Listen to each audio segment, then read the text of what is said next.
Shalom à tous et à toutes, on continue la Kout Yosef et aujourd'hui on va commencer et terminer un chapitre très important, Siman Lamed Aleph, 31e chapitre.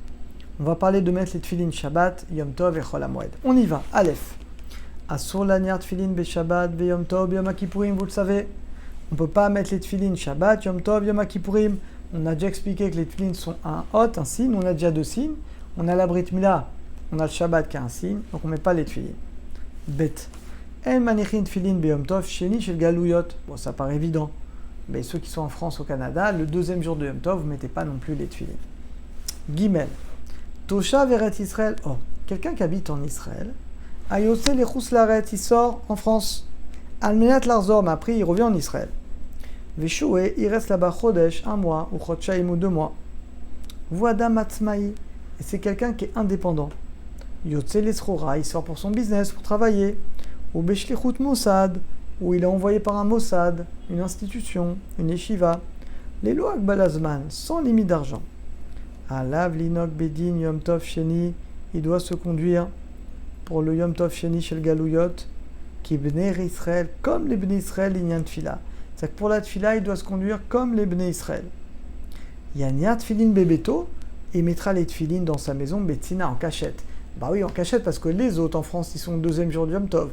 Mais pour nous, c'est plus Yom Tov, c'est Chol. Donc il mettra les tefilin en cachette. Veikra Bahem, il ira le Krachem à Dalet. Oulam, cependant. Shliché Mosdot, les envoyés d'institutions Torah comme des Yeshivot. Animsaï Bechus Laretz, qui sont en dehors d'Israël. Les Tkufat Shlichut, ah là c'est différent. Ils sont envoyés pour Shana, 1 an ou plus. Ben voilà, moi le premier, j'ai fait ça. J'étais au collège du Ramon de Chayli Uzatal, Jérusalem. Et on partait pour 1 an, 2 ans, comme ça, dans des communautés, pour diffuser la Torah. Kol oden imsaim, tant qu'ils sont bechus lares en dehors d'Israël, alem linog les gamré, ils doivent se conduire complètement, kibne chus lares, comme les gens qui sont à l'extérieur. Veloan yichut tfilin, ils ne doivent pas mettre le Yom Tov, les tfilin deuxième jour de Yom Tov. On comprend, c'est différent. Quand quelqu'un il va quelques semaines, il revient. Et quand quelqu'un il part 1 an, voilà, c'est déjà différent. Ah, Yom Tov, et même le dernier Yom Tov de Sukkot, évidemment, il fera comme les autres. Et Gami Shelo Nimol, même celui qui n'a pas la Brit Mila. Imaginez quelqu'un, pour X raison, il n'a pas encore fait la Brit. En Olaniar Tfilin. Ah oui, la question elle est belle, parce qu'on a dit pourquoi. On a dit pourquoi on ne met pas les Tfilin Shabbat. On dit parce que le Shabbat, sinon on a la Brit Mila. Mais prenez quelqu'un, il n'a pas encore la Brit Mila. Peut-être que lui doit les mettre. Non. Même celui qui n'a pas encore fait la Brit Mila, et ne croyez pas, il y a beaucoup de gens, il y a beaucoup de juifs, leurs parents sont des Ashkenazim qui ont vécu la Shoah, ils n'auront pas fait la Brit, terrorisés, il y en a, ne croyez pas. Eh bien, il ne doit pas mettre les tefilin non plus Shabbat et Yom Tov, Falpi, bien que Enlo Bet Otol Be Shabbat, bien qu'il n'a pas de signe, Mikol Makol Balaotu, mais il a quand même un signe, c'est le Shabbat. Et là, Mitzat Sakanato, mais que parce qu'il y a un danger, ou un cas de force majeure, alors c'est annuler ce signe de la Brit Mila qu'il n'a pas encore fait. Aval olam, Metsuve veomed, mais il va le faire de toute manière, donc évidemment, donc on ne peut jamais mettre les tefilin Shabbat. Vav. Aminak Pashut, En Manichim Tfilin Bechol HaMoed. Évidemment, on ne peut pas mettre les tefilin pendant Chol HaMoed. Afalpi Shenoak Bechus Laret. Alors c'est vrai qu'il y a certains de nos frères Ashkenazim, le Rama le ramène, qui mettent les tefilin sans bracha Chol HaMoed. Mais nous, les Sfaradim, on n'a jamais vu ça. Que Sheba l'Eretz Israël, mais même celui-là, quand il vient en Eretz Israël, ça les nog, il faut respecter le minag d'Eretz Israël, donc on ne met pas les tefilin pendant Chol HaMoed. Zayin, Amit Palel Bebet Knesset, quelqu'un qui prie dans une synagogue d'Ashkenazim, en France. Kulam Manichim, aujourd'hui, la plupart des Ashkenazim ne les mettent pas non plus Chol HaMoed. Mais là, on parle d'une synagogue, Kulam Manichim, ils mettent les tefilin Chol HaMoed. Alors, Yesh Omrim, il y en a qui disent, un lolit palais, il ne doit pas prier là-bas soit en tfilin.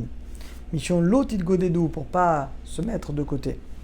Mais la chen et datam, d'après eux, Yanyar Sham, il mettra les tfilin sans bracha. Ou le dina, mais il dit le din, nire en la chouche. Il n'y a pas lieu de craindre lui sur lotit godedou, de ne pas faire de sec, de ne pas se mettre à part. Vite palel, mais la lacha, il priera chol hamoed, kefi minago, sans tfilin, il mettra le talit s'il veut sur la tête, mais il ne mettra pas les tfilin. Et là, dernière, on a fini ce chapitre, chet. Aolea Bamidbar, celui qui va dans le désert. Veno Dea, voilà, c'est le dernier chapitre du Shulchan Aruch. celui qui va dans le désert et il ne sait plus quand c'est Shabbat. Il ne sait pas quelle journée, ça peut arriver. Yeshumrim, il y en a qui disent Shaniar tfilim bechol yom, qui doit mettre les tfilim tous les jours. Parce que c'est un safek d'oraïta. Au pire, il les aura mis Shabbat, c'est pas la fin du monde. Vegam auto yom, et même si ce jour-là, chaussé auto les Shabbat, qui pour lui c'est Shabbat, il a un safek, il doit le mettre. Parce que sinon, il va passer un jour sans mettre les tfilim. Vanachon, le mieux, chez Kodem Shaniar, le mieux pour sortir du problème, avant de les mettre, il y a cette naï, il émettra une condition, il dira Imayom Shabbat, si aujourd'hui c'est Shabbat, Are Mechaven, les Retua Balma. Je ne les mets pas pour la mitzvah, je les mets pour comme ça, pour le fun, ça me porte bonheur. Mais l'eau les choux mitzvah, parce que l'interdit de mettre les tefillin Shabbat, c'est que si je les mets pour la mitzvah. Mais si je les mets pour montrer à mon fils comment on met les tefillin, c'est permis d'après la majorité des poskim, on verra dans Mouksé quand on arrivera bientôt à l'Echot Shabbat. Ou alors je sors les tefillin Shabbat pour apprendre la lachot, dans tous ces cas-là, on verra qu'on a le droit à Boch Hashem. On a terminé le 31e chapitre.